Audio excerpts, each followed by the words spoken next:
जैसा कि सभी जानते हैं कि विश्व परिदृश्य में इस समय चारों तरफ तालिबान की चर्चा है।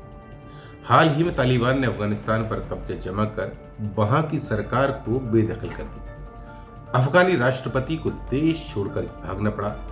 पूरे अफगानिस्तान में डर और भय का वातावरण व्याप्त है। कुछ नागरिकों को हवाई जहाज पर लटकते हुए देखा गया।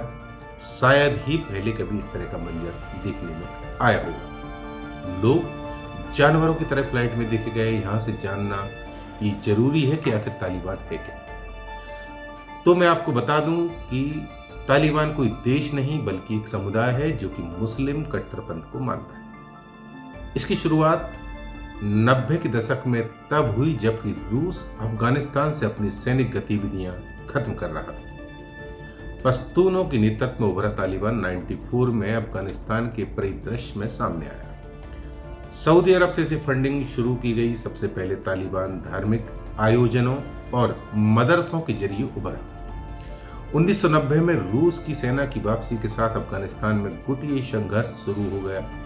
लोग मुजाहिदीनों से परेशान हो गए, इसलिए तालिबान को लोगों ने राहत के रूप में देखा। शुरुआती दौर में अव्यवस्था, भ्रष्टाचार पर लगाम और सुरक्षा के वातावरण के निर्माण के कारण तालिबान काफी लोकप्रिय हुए और दक्षिण पश्चिम अफगानिस्तान में तालिबान ने जल्द अपना प्रभाव बढ़ाते हुए 95 में ईरान सीमा से लगी हेरात पर अपना कब्जा कर लिया। इसके ठीक एक साल बाद तत्कालीन बुरहानुद्दीन रब्बानी की सरकार को सत्ता से हटाकर तालिबान ने अफगानिस्तान की राजधानी काबुल पर कब्जा कर लिया। इसी के साथ 98 तक 90% अफगानिस्तान पर तालिबान का कब्जा हो गया। इसके बाद तालिबान ने अपना रुख बदलना शुरू किया और उनके बर्ताव में कट्टरता दिखने लगी। धीरे धीरे तालिबान पर मानवाधिकार उल्लंघन और सांस्कृतिक दुर्व्यवहार के आरोप लगने लगे। 2001 में अंतर्राष्ट्रीय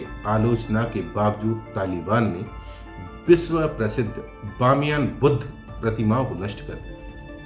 पाक अफगान सीमा पर पश्तून इलाके में तालिबान का कहना था कि वो वहां शांति और सुरक्षा का माहौल लाए और सत्ता में आने के बाद शरिया लागू करेगा। पाकिस्तान और अफगानिस्तान दोनों जगह तालिबान ने या तो इस्लामिक कानून के तहत सजा लागू करवाई या खुद ही लागू कर दी। जैसे हत्या के दोषियों को सार्वजनिक फांसी, चोरी के दोषियों को हाथ पैर काटना, पुरुषों को दाढ़ी रखने के लिए कहा गया, जबकि स्त्रियों को बुर्का पहनने के लिए कहा गया।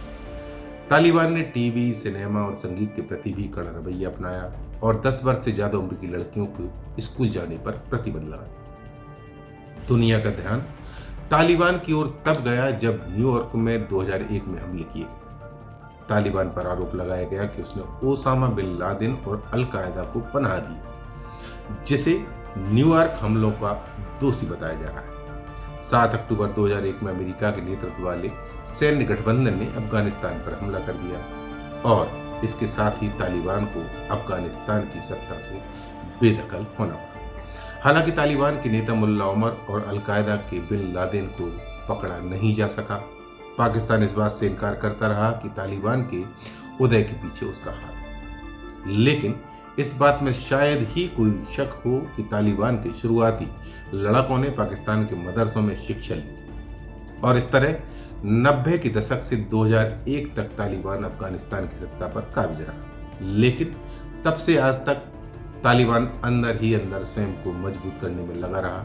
उसी का परिणाम है कि अब एक बार फिर 85,000 की संख्या वाली तालिबान ने 3.5 लाख के सैनिक वाले अफगानिस्तान पर कब्जा कर लिया। तो ये थी अफगानिस्तान पर तालिबान के कब्जे की कहानी। उम्मीद है आपको जरूर पसंद आई होगी।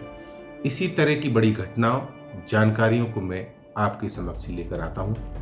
हमसे जुड़े रहने के लिए बुल हल्ला को आप लाइक, सब्सक्राइब कर सकते हैं और अपडेट्स के लिए नोटिफिकेशन ऑन कर सकते हैं। धन्यवाद।